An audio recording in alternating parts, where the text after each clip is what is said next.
Oh, das ist ein guter Spruch. Die Ines mit der grossen Klappe. Das hörst du ein paar Mal, Ines. Ja,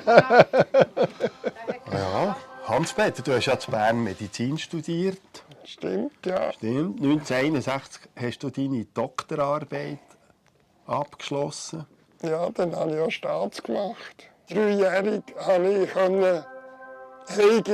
das weiß ich nicht mehr, einen Dieselmotor von einem Benzinmotor nach dem Geräusch unterscheiden. Und darum hätte ich das auch ein Ingenieur werden.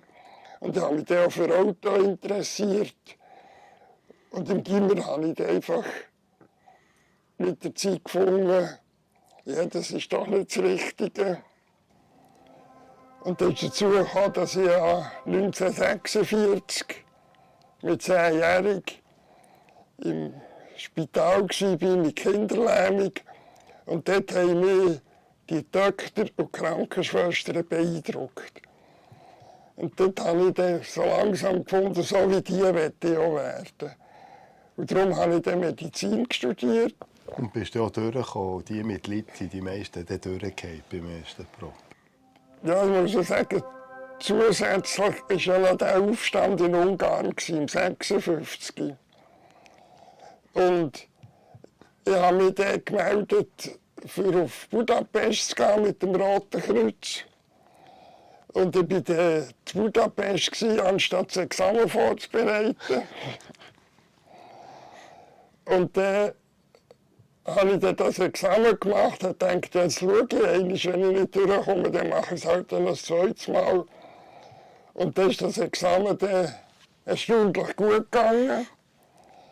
Da ist mir dann nachher, glaube ich, ein bisschen gering gestiegen. Im Gimmer hat man uns ja noch gesagt, vorher nur nicht Medizin studieren, ihr werdet alle arbeitslos. Während dem Studium schon früh die Neurologie ausgerichtet. Warum?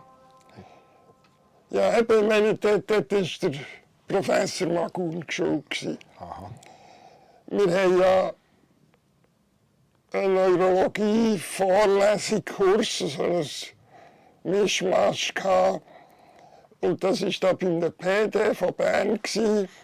Und der hat den Ruf von der Neurologie wirklich alle Ehre gemacht. Das ist einfach niemand nachgekommen.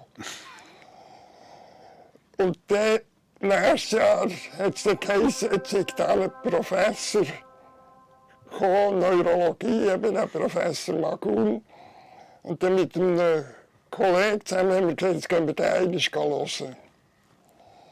Und das war einfach wie Tag und Nacht. Der hat einfach auf einmal erklären, wieso dieser Reflex nicht funktioniert. Er hat alles von der Physiologie und der Anatomie herleiten. Und das ist dann, wir wollten nur einmal gehen, aber das ist, glaube ich, die einzige Vorlesung im ganzen Studium, die ich nie geschwänzt habe. Und Ende des Semesters bin ich dann gefragt, ob ich dies machen kann. Und dann hat er mir ja ein elektromyografisches Thema angeboten. Und dann bin ich hängen geblieben. Und wie ist denn das gekommen, dass du Kontakt hast bekommen mit Parkinson? Wie bist du dort reingekommen? Vor allem bist du ja nachher quasi bis ans Ende von deiner Karriere bleiben hängen mit dieser Krankheit. Ja. Wie hat sich das ergeben? Ich habe im 70, also 1970, bin ich als Oberarzt auf Neurologie zurückgekommen. Und mit der Aufgabe, jetzt das EMG weiterzuführen, aufzuziehen. Und daneben haben alle noch so ein bisschen andere Jobs gehabt. Und ich habe bevor ich auf Neurologie zurück bin, bin ich im Zieglerspital in der Medizin gewesen. Und dort hat mir von der Firma Roche aus Bactrim probiert, oder ja. Das Antibiotikum. Ja, und dort sind Leute von der Roche gekommen und bin mit denen ins Gespräch gekommen und da hat mir einer gesagt, ja, ob ich mich ja nicht für das L-Dopa interessieren. Ich dachte, mal schon, aber dann habe ich dann den Professor Mummentaler, der dann Chef war auf der Neurologie, gefragt, ob ich das machen könnte. Wir mussten dann alle Patienten stationär einstellen. Und auf der Neurologie haben wir dann etwa 15 Betten gehabt. Und Professor Mummentaler hat mir gesagt, du kannst das schon machen, aber hier hospitalisieren geht nicht. Für das haben wir zu wenig Betten. Und ich hatte zum Glück mit meinem Chef vom Zieglerspital, Professor Wandier, reden. Und der hat gesagt, ich kann bei ihm immer so 2, 3 Patienten, wie viel das gerade ergibt, im Zieglerspital hospitalisieren. Und so bin ich dort etwa 2 Jahre halt jeden Abend nach dem Feierabend ins Zieglerspital gegangen und dort zu meinen Parkinson-Patienten schauen. Quasi die Therapiemöglichkeit, muss man ja sagen, damals, oder die Option, hat dich bewogen, dich mit dem Krankheitsbild auseinanderzusetzen. Ja. Genau. Ich bin via L-Dopa dazugekommen, ja. Und der Antrag für das L-Dopa, für die Therapie, ist von der Firma Roche gekommen. Ja, Jetzt musst du vielleicht noch ein bisschen kurz erzählen, wie das mit der L-Dopa-Geschichte gegangen ist. Das ist ja nicht einfach im 70er so schnell auf den Markt gekommen, oder? nehmen das L-Dopa ist in den 60er Jahren ist das entwickelt worden und das war der Hornekiewicz in Wien, der eigentlich als Erster geschaltet hat, dass das etwas könnte bringen. Und er hat mit dem Birkmeier zusammen die ersten Versuche gemacht, zu Wien. Das waren Akutversuche. Die Patienten haben meistens IV, L-Dopa bekommen. Und diese immobile Patienten sind aufgestanden und rumgelaufen, solange das gewirkt hat. Also das war ganz frappant. Das Problem war dort einfach, das war eine einmalige Sache und nachher war die ganze Herrlichkeit wieder vorbei. Parallel dazu ist heute in den USA hat der Kotsias auf diesem Gebiet gearbeitet, wobei er eigentlich nicht wollte das Dopamin ersetzen. Er hat aber gewusst, dass die Substanz ja nigrablass geworden ist und hat die wieder schwarz machen. Und hat dann verschiedene Sachen probiert. Das Einzige, was er genutzt hat, war L-Dopa. Und er hatte L-Dopa für orale Applikation gehabt. Und er war dann der, der diesen Patienten bis zu 8 Gramm L-Dopa pro Tag gegeben hat. Wie sie das gemacht haben, weiss ich heute noch nicht. Wir hätten das auch bei uns machen, aber ich habe kaum einen über mehr als 3 Gramm rausgebracht, weil es ist allen schlecht geworden, sie haben erbrochen. Also es war nicht so lustig für die Patienten. Aber es hat genützt. Also für Klarstellung, die ersten therapeutischen Anwendungen vom Levodopa waren intravenös. Ja. Heute ja nicht mehr. Nein. Und dann ist das sogenannte Larodopa, das erste orale Präparat, glaube ich. Genau, ja. Nomen ist Domen. Laro kommt ja von Laroche, natürlich, oder? Von der Produktionsfirma. Okay, und du hast aber die stationären Einstellungen im Ziegler, ist das mit intravenös oder oral? Nein, das ist nur oral. Nur oral? Nein, intravenös haben wir nie gebraucht. Das war schon vorbei. Ja.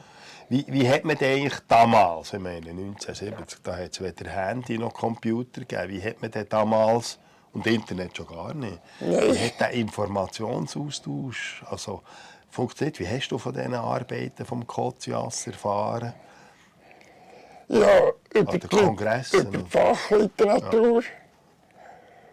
Und an Kongressen sonst hat es eigentlich nichts gegeben. Ja.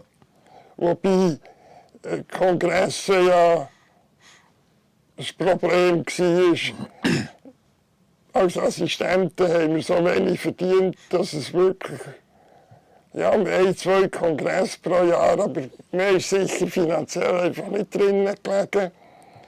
Und wir haben ja keine Unterstützung ja, von der Klinik gehabt. Also, das ist kein Vorwurf, die hat einfach kein Geld gehabt. Und Teilnahme an Studien, eben quasi Kooperation mit der Pharmaindustrie, das war damals kein Problem gewesen. Da hat es keine ethischen Bedenken gegeben wie heute. Ja, es hat ja noch keine ethische Kommissionen gegeben. Nein, also natürlich hat man die ganzen Unterlagen gelesen. Und ja, wenn ich bei dem jungen Oberarzt war, hat der Chef auch schon gefragt, ob ich darf. Aber sonst hat man einfach eins probiert. Ja. Die Absicherungen, Sicherheitsmaßnahmen, Versicherungen, das ist dann kein Thema. Nein. Nein, wir waren wirklich viel freier. Und man muss das so sagen, das Levodopa, das ist etwas ganz Neues und damals die einzige verfügbare oder Option zur Therapie von Parkinson überhaupt gewesen, oder? Ja. Und damit natürlich schon ein Lichtschimmer am Horizont. Ja, es hat dann Neurologen haben sich ja vorher nicht sehr für Parkinson interessiert. Weil wir einfach nicht viel machen konnten. Das Einzige, was wir hatten, ist das Atane oder das Tremaril oder Akineton, was auch ein bisschen gegen das Zittern genutzt hat. Dann haben sich die Neurochirurgen viel mehr um Parkinson bemüht. Die haben die Thalamotomie gemacht. Wir haben mit dem auch nochmal den Tremor abgestellt. Aber immerhin war es relativ erfolgreich gewesen. Und der Teil der Schweiz, der am meisten Parkinson gemacht hat, war der Jean Siegfried in Zürich auf der Neurochirurgie. Jawohl. Und das ist nachher quasi eine valable Alternative geworden. Nicht invasiv, oral, Ja, aber am Anfang nur Levodopa, oder? Noch Nur- ohne jegliche Abbauhemmer. Und Ja, damit, ja. darum die hohen Dosen und die Nebenwirkungen wahrscheinlich auch. Oder? ja, ich meine, vor allem haben wir dann einfach die gastrointestinalen Nebenwirkungen gehabt. Irgendwann haben die Patienten nicht mehr steigern, weil es nicht dauernd schlecht war. Ich habe die Patienten dann bewundert, wie sie das wirklich durchgezogen haben. Ja, sie waren einfach besser beweglich und das war das wert. Wie ist es dann weitergegangen? Wie lange ist es gegangen, bis nachher die ersten Abbauhemmer gekommen sind, die dann niedrigere Dosen erlaubt Die haben? sind dann relativ gleich auch schon. Weil, noch nicht im Handel, aber wir hatten die als Versuchspräparat gehabt. Und ja, wir hatten dann am Anfang noch ein bisschen, ja, das war wieder von der Roche, also L-Dopa plus Benzerazid als Decarboxylase-Hemmer. Und am Anfang hat man noch so über das Verhältnis diskutiert. Aber ja, die Roche hat dann relativ schnell halt verkaufen, dass sie dann halt in die Hand gekommen. Das ist dann die Geschichte von Matopar. Ja, ja. Und dann sind die Compthemmer gekommen. Ja, aber das ist deutlich später. später. Das ist deutlich später, ja. Was hat das für die Patienten, für die Akzeptanz, für die Verträglichkeit noch einen grossen Schritt bedeutet? Es hat schon einen Schritt bedeutet, aber nicht so einen riesigen. Also eben, der grosse Schritt ist schon der Dekarboxylase-Hemmer gewesen. Der entscheidend quasi Ja. für die Wirkung. Ja, und dann sind natürlich dann die anderen Nebenwirkungen gekommen. Die Langzeitfolgen. Die Langzeitfolgen, ja. Und eben, ich meine, Dyskinesie, Verwirrtheit. Und damals hat man halt wirklich das selber das erste Mal müssen erleben. Weil, bis das in der Literatur kam, haben es meine ersten Patienten schon gehabt. Kommen wir noch einmal zurück auf quasi Nummer 2 in der Levodopa-Therapie, nämlich das Matopar. Ich glaube, da ist auch eine Geschichte dahinter. Ja, es ist ja. Es haben ja lange nicht alle Neurologen an das L-Dopa geglaubt. Ja, viele haben gefunden, das sei eine degenerative Erkrankung, da können wir einfach aus Prinzip nichts machen. Und die anderen haben gefunden, es sei ein Placebo-Effekt oder der Wirkungsmechanismus stimme nicht. Und dann haben die Leute von der Roche, das ist dann der Professor Plätscher, ist dann Forschungsleiter gewesen. Der hat, um die Zweifel ein bisschen zu vermindern, gesagt, sie haben da eine Substanz, mit dem können wir die Wirkung vom L-Dopa blockieren. Und dann haben sie das, und mit dem haben sie zeigen, wenn sie die Substanz dazugeben, dass es eben nichts nützt. Und dann ist erstaunlicherweise hat das viel mehr genützt. Und ja, sie haben am Anfang nicht gewusst, was los ist. Bis man dann herausgefunden hat, dass die Substanz, das Benzerazid, eben gar nicht ins Hirn geht, sondern nur in der Peripherie ist. Und darum, und mit dem hat man dann den Dekarboxylase-Hemmer für Therapie einsetzen. Also quasi ein Zufallstreffer Ja. für die Roche und für ihr Budget. Ja. Was hat Levodopa, Matopar und später der Kombinationspräparat in deinen Augen, was hat das für Patienten und ihre Angehörigen bedeutet?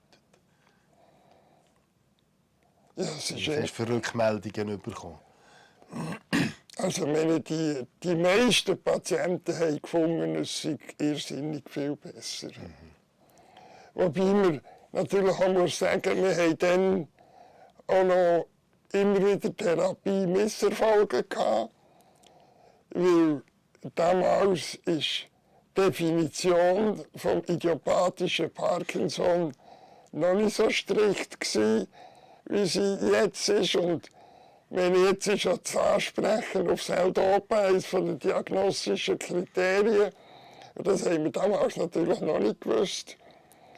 Und man hat damals eben auch Patienten behandelt, was halt dann nichts genützt hat. Und das war dann halt manchmal schon wieder die Enttäuschung gewesen. Und sie war wahrscheinlich eben der atypische Ja, Parkinson-Syndrom, das halt nicht so gut anspricht. Was hat die ganze Levodopa-Geschichte bedeutet für dich und für dein Engagement im Parkinson-Bereich? Ist das quasi ein Booster, eine Rakete, die dich getrieben hat, weiterzumachen, weil man jetzt endlich etwas wirklich Wirksames in der Hand hat? Ja, es war eine gewisse Begeisterung gewesen. Und es ist schon wahrscheinlich eines der ersten Präparate in der Neurologie, um wirklich etwas erreichen bei den Patienten. Vorher waren wir einfach in der Diagnostik gut gewesen, aber die Therapie eher schwach. Und dort hat man den Patienten wirklich etwas bieten. Und für mich war es natürlich schön gewesen, bei den Parkinson-Patienten, dass sie Patienten waren, die du über längere Zeit betreut hast. Ja, es ist ja dann noch die Parkinson-Vereinigung dazugekommen. Genau, 1985. Ist das gewesen? Habt ihr die gegründet? Ja. Ich weiss das Mal. Hat Levodopa da auch einen Einfluss gehabt, die Vereinigung zu gründen? Oder? Was war die Motivation? Die Motivation waren Patienten. Ich hatte immer wieder Patienten, die gesagt haben, da in Frankreich und in Deutschland gibt es so Vereine für Patienten, wieso gibt es das bei uns nicht? Und dann habe ich gesagt, ja, die müsst halt etwas unternehmen. Ich helfe euch schon, was muss sein. Und dann haben die aber dann nie mehr etwas gesagt davon. Aber wenn ich immer wieder Patienten hatte, die das gewünscht haben, habe ich gedacht, ja, vielleicht sollte ich jetzt selber etwas unternehmen. Und habe Leute gesucht, die mich dort unterstützen.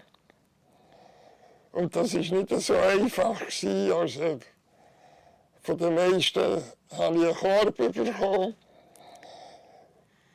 Bis dann jetzt kommt schon wieder die Roche ins Spiel. Es ist wirklich ein Zufall. Der Ärztevertreter von der Roche, dem habe ich das erzählt. Und der ist dann zu seinem Chef zu Basel. Und der Chef hat gesagt, das machen wir. Und dann habe ich wieder dank der Roche haben wir die Parkinson-Vereinigung können gründen. Ja, heute ginge das wahrscheinlich alles nicht mehr. Heute würde es wahrscheinlich heißen, die Firma hat viel zu sagen. Aber wir waren dann sehr froh gewesen. Und ich habe das Gefühl, wir haben gleich unsere Unabhängigkeit gehabt. Und auf der anderen Seite, die ganzen Statuten, das haben uns die Juristen von Roche gemacht. Ich hatte ja keine Ahnung, wie man so etwas macht. Ja, Roche hat ja wahrscheinlich weltweit in dieser Zeit das Therapiemonopol in der Parkinson-Krankheit gehabt. Ja. Und ist ja nachher, glaube ich, auch weitergegangen, weil nachher sind Dopaminagonisten gekommen, oder? Ja. Und ich glaube, du bist auch dort ganz am Anfang dabei gewesen mit dem Bromokriptin. Ja. Du warst ja auch von der Roche, glaube ich. Nein, das war so da. Das war so da, okay. Überhaupt die Dopaminagonisten, da ist ja nachher immer einer nach dem anderen gekommen, mehrere. Wie siehst du das? Konkurrenzsituation, Levodopa, Dopaminagonisten, ist das überhaupt eine Konkurrenz oder ist es mehr eine Ergänzung? Jetzt du, der beides von Anfang an miterlebt hast. Also ich muss noch sagen, es ist ja, wir haben Menge Dopaminagonist probiert. Und wir haben dann wirklich das Glück gehabt, dass der erste, den man probiert hat, genützt hat. Weil wenn man irgendeinen anderen probiert hätte, hätte mir dann gesagt, ja, mit dem machen wir nichts mehr. Und die Dopaminagonisten sind natürlich dann wichtig geworden, was geheissen hat, L-Dopa ist toxisch, man muss aufpassen, möglichst spät anfangen, möglichst niedrig dosieren. Und das war natürlich der Startpunkt gewesen, dass wir vor allem Agonisten gegeben haben, wobei die Agonisten ja nie die Wirkung hatten von L-Dopa. Und ich glaube, wenn wir so wie ich es mitbekommen habe, ist das auch nicht mehr en vogue, dass man sagt, dass L-Dopa seit langer Zeit schädlich. Es gibt ja die berühmte L-Dopa-Studie vom FAN. Trotzdem haben wir die Langzeitnebenwirkungen, die natürlich immer stärker werden. Ja. Wo man sagt, man könnte es theoretisch rauszögern, wenn man anfängt mit einem Dopaminagonist. Ja, eine Option mehr einfach, glaube ich. Ja, aber ich glaube, die Zeit, die wir gesagt haben, mit der Therapie möglichst lange zuwarten, ist hoffentlich vorbei, weil die Zeit, wo die Therapien am besten wirken, haben wir damit verpasst. Ja, die meisten Patienten haben eine gewisse Zeit, häufig ein paar Jahre, wo es ihnen wirklich gut geht unter der Therapie. Und wenn man sie dann warten, schadet man nur oder genützt nichts. Ja, wir sind immer noch bei der symptomatischen Therapie von der Parkinson-Krankheit und das Levodopa, wie schon gesagt, die effizienteste Therapieform. Aber sie hat ja nicht alle Probleme gelöst. Und siehst du jetzt im Rahmen von der Substanz vom Levodopa noch Verbesserungsmöglichkeiten? Ich meine, man redet immer von der kontinuierlichen Stimulation, also möglichst kontinuierliche Substitution von dem fehlenden Dopamin. Ist da mit dem Levodopa noch mehr rauszuholen? Zeigt sich Ich zweifle. Ja, meine, wir haben ja verschiedene Möglichkeiten probiert, dass man das L-Dopa direkt in den Dünndarm gibt. Aber das ist natürlich relativ aufwendige eine Methodik. aufwendige und eingreifende Methode, wobei das sicher eine Besserung bringt, aber ich glaube nicht, dass das die Lösung bringt. Und vor allem der Krankheitsprozess wird ja wahrscheinlich verlangsamt, aber nicht angehalten. Ja. Und wir sollten endlich etwas finden, wo die Krankheit nicht weitergeht. Wenn wir auf die nächsten 20 Jahre rausschauen, was wäre für dich ein Wunsch in der Parkinson-Therapie? Ein vernünftiger Wunsch, den den Forscher gerne auf den Weg geben Ja, ich weiß nicht mehr, an welchem Jubiläum von der Parkinson-Vereinigung bin ich einmal gefragt worden, was ich mir wünsche. Ich weiß nicht, wie 20 Jahre oder so. Und dann habe ich gesagt, mein Wunsch wäre, dass wir in 20 Jahren die Parkinson-Vereinigung auflösen können, weil es keine Patienten mehr gäbe. Das ist ein bisschen, würde ich jetzt mal sagen, ziemlich utopisch. Im Gegenteil, die Anzahl der Parkinson-Patienten nimmt ja zu, wegen der zunehmend älter werdenden Bevölkerung. Kannst du einen kleinen, sagen wir mal, greifteren Wunsch formulieren? Da hat mir einfach nichts Schlaues in Sinn. Die Krankheitsprogression stoppen, wenn man einzelne von den Mechanismen vielleicht dekodieren könnte, scheint mir schon im Bereich des Möglichen. Nicht die Ursache beheben, aber die weitere Progression. Ich bin einfach ein bisschen desillusioniert. Man sucht schon so lange und hat bis jetzt einfach nichts Gescheites gefunden. Aber es gibt sehr grosse Forschungsanstrengungen in der Zellersatztherapie, Stammzelltherapie und so weiter.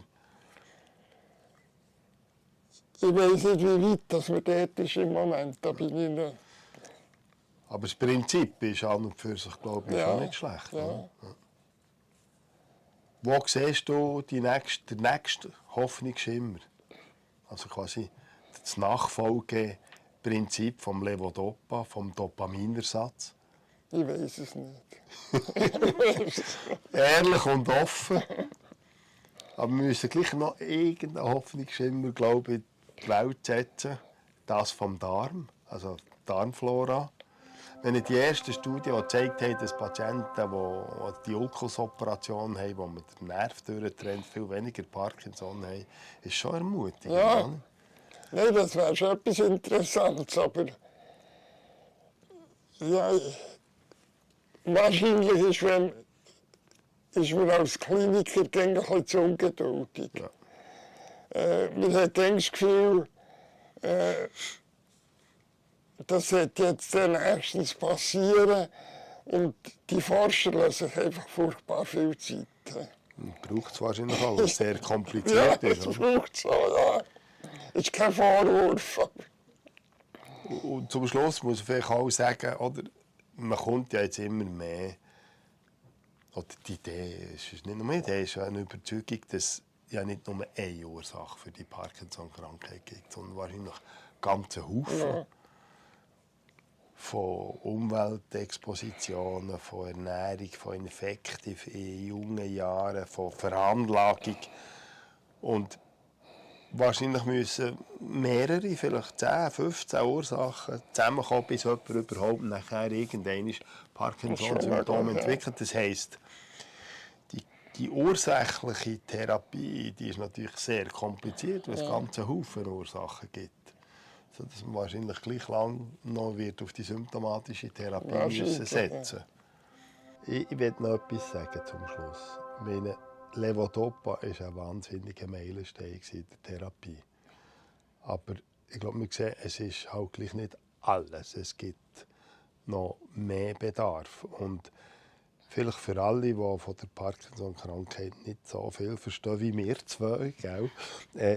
Es gibt eben nicht nur die medikamentöse Therapie, wo wir jetzt vor allem darüber geredet haben. Es gibt in ausgewählten Fällen auch die interventionelle chirurgische Therapie. Aber was es vor allem auch gibt eben nicht medikamentöse, nicht chirurgische Therapie wie Bewegungstherapie, die ich als ganz wichtig anschaue. Unterstützende Massnahmen, Selbsthilfegruppen, Hilfsmittel, die Parkinson-Vereinigung, die du gegründet hast, natürlich bestens vermittelt und hilft. Ich glaube, das darf man auch nicht vergessen. Ja, und ich hoffe einfach gerne noch, ich meine, als ich angefangen habe, Medizin zu studieren, ist mir an einer simplen Lungenentzündung noch gestorben. Das passiert heute fast nicht mehr. Man hat gegen verschiedene Krebse überhaupt nichts machen. Eine Frau, die einen Brustkrebs hatte, das war praktisch ein Todesurteil. Und man hat so riesige Fortschritte gemacht. Und ich bin einfach zuversichtlich, dass das auch beim Parkinson irgendwann passieren wird. Ich weiß nur nicht wie und wann. Ich hoffe, ich erlebe es noch. Aber die Hoffnung stirbt zuletzt.